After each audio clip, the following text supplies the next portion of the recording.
بسم اللہ الرحمن الرحیم۔ السلام علیکم ورحمۃ اللہ وبرکاتہ۔ نحمدہ ونصلی علی رسولہ الکریم، اما بعد۔ بنا زنا کیے زانی بن جانا۔ وہ عورتیں جنہوں نے کبھی زنا کیا ہی نہیں مگر ان کے اعمال نامے زنا سے بھرے پڑے ہیں۔ محترم ناظرین، کچھ سلیم الفطرت عورتیں ایسی ہیں جو شوہر کی تابع داری کرتی ہیں، شریعت پر سختی سے عمل کرتی ہیں، شرعی پردہ کرتی ہیں، نماز روزوں اور قرآن کی تلاوت ان کی زندگی کا حصہ ہوتا ہے، شب و روز ان کا جینا مرنا شریعت محمدیہ پر ہوتا ہے، مگر قیامت کا دن ہوگا جب ان کا اعمال نامہ ان کے سامنے کھولا جائے گا تو ان کے اعمال نامے میں زنا کی بھرمار لکھی ہوگی۔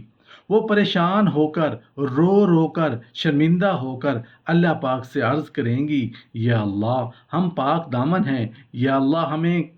کسی غیر نے دنیا میں چھوا تک نہیں تھا، یا اللہ ہم نے کبھی دنیا میں زنا نہیں کیا تھا، لیکن کیا وجہ ہے کہ ہمارے اعمال نامے تو زنا سے بھرے پڑے ہیں۔ محترم ناظرین، جانتے ہو وہ کون سی عورتیں ہوں گی جنہوں نے دنیا میں زنا تو دور کی بات، انہوں نے کسی نامحرم کو آنکھ اٹھا کر دیکھا تک نہیں ہوگا، تو پھر ان کے اعمال نامے میں وہ زانیہ کیسے بن گئیں؟ جانتے ہو جب ایسی عورتیں اللہ کے سامنے روئیں گی، التجائیں کریں گی کہ یا اللہ ہم تو نمازیں ادا کرتی تھیں، تہجد گزار تھیں، ہم اپنے شوہروں کی عزت اور تابع داری کرتی تھیں، اپنے بچوں کو جنم دیا، ان کی اچھی پرورش کی، یا اللہ پاک ہم نے کبھی زنا نہیں کیا تھا، آخر کیا وجہ ہے کہ ہمارے اعمال نامے میں ہمیں زانیہ کہہ کر پکارا گیا ہے اور ہمیں زانی انسانوں کی قطار میں کھڑا کیا گیا ہے؟ محترم ناظرین، سوچنے والی بات ہے،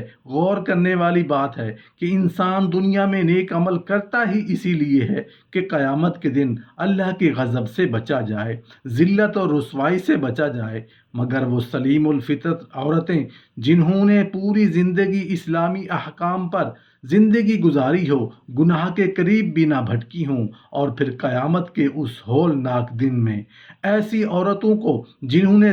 زنا کیا ہی نہ ہو، پھر ان کو زانی لوگوں کی صفوں میں کھڑا کیا جائے تو کتنے افسوس، ذلت اور رسوائی کی بات ہوگی۔ محترم ناظرین، ایسی سلیم الفطرت عورت،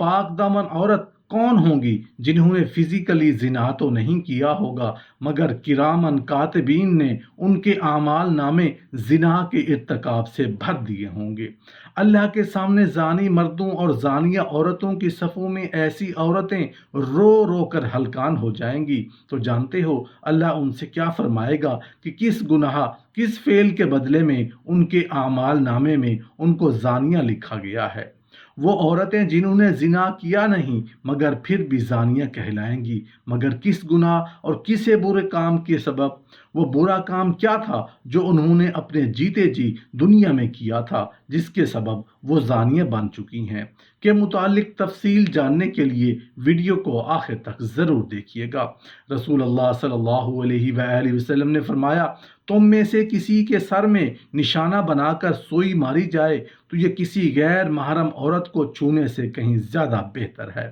کسی غیر محرم اجنبی عورت کو چھونا ہاتھ کا زنا ہے، جس طرح نبی کریم صلی اللہ علیہ وآلہ وسلم نے فرمایا، حرام چیزوں کو دیکھ کر دونوں آنکھیں زنا کرتی ہیں، حرام چیزوں کو چھو کر دونوں ہاتھ زنا کرتے ہیں، حرام کاموں کی طرف چل کر دونوں پاؤں زنا کرتے ہیں، اور شرمگاہ بھی زنا کرتی ہے۔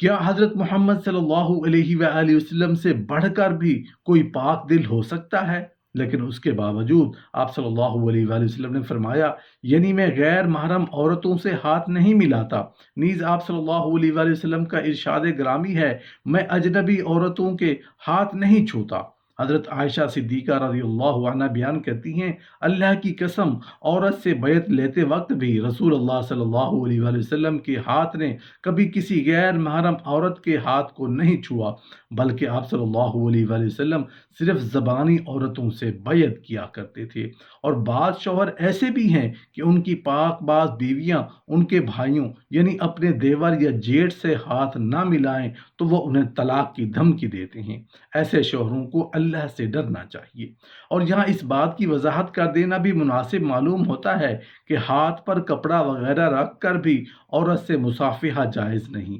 چاہیے۔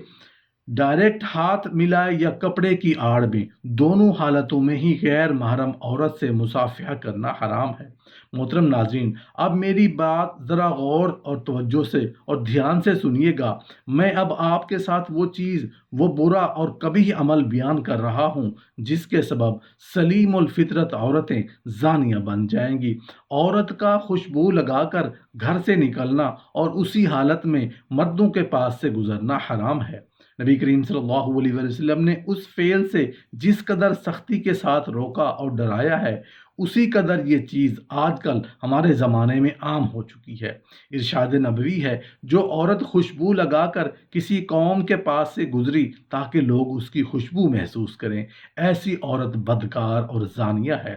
بعض عورتیں اس قدر غفلت سے کام لیتی ہیں کہ خوشبو لگا کر اپنی گاڑی کے ڈرائیور، دکاندار یا سکول کے گیٹ کیپر کے پاس سے گزرنے میں کوئی حرج محسوس نہیں کرتی، جبکہ اسلامی شریعت نے اس قدر سختی برتی ہے کہ خوشبو استعمال کرنے والی عورت اگر گھر سے باہر جانا چاہے، گو اس کا مسجد میں جانے کا ہی ارادہ کیوں نہ ہو، جب تک وہ غسل جنابت کی طرح مکمل غسل نہ کر لے گھر سے باہر قدم نہیں رکھ سکتی۔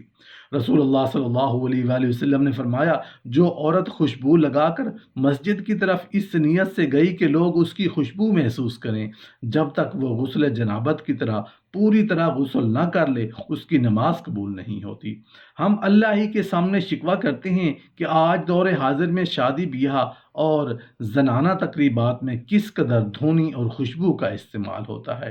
اور عورتیں کس طرح پرکشش تیز خوشبو والے عطر لگا کر بازاروں، گاڑیوں، جہازوں، مردوں عورتوں کے اختلاط والی جگہوں اور حتیٰ کہ رمضان المبارک کی راتیں مسجدوں میں بھی آزادانہ گھومتی پھرتی ہیں، جبکہ اسلامی شریعت کا حکم یہ ہے کہ عورتوں کو ایسی خوشبو استعمال کرنی چاہیے جس کا رنگ ظاہر ہو اور خوشبو ہلکی ہو۔ حضرت عبداللہ بن عمر رضی اللہ عنہ بیان کرتے ہیں کہ رسول اللہ صلی اللہ علیہ وآلہ وسلم نے فرمایا، 3 آدمیوں پر اللہ تعالی نے جنت کو حرام قرار دیا ہے۔ نمبر 1 شراب پینے والا، نمبر 2 ماں باپ کا نافرمان، نمبر 3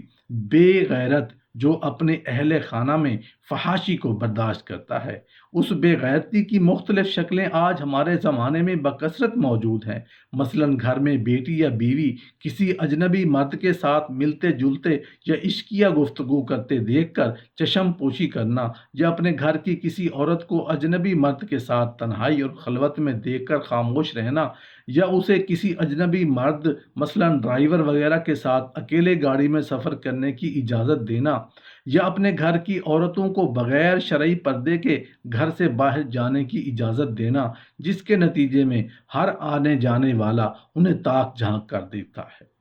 اسی طرح بے حیائی اور فساد پھیلانے والے میگزین اور فلمیں لا کر گھر میں رکھنا۔ شیطان لوگوں کو آزمائش میں ڈالنے اور حرام کاموں میں مبتلا کرنے کا شدید خواہش ہے،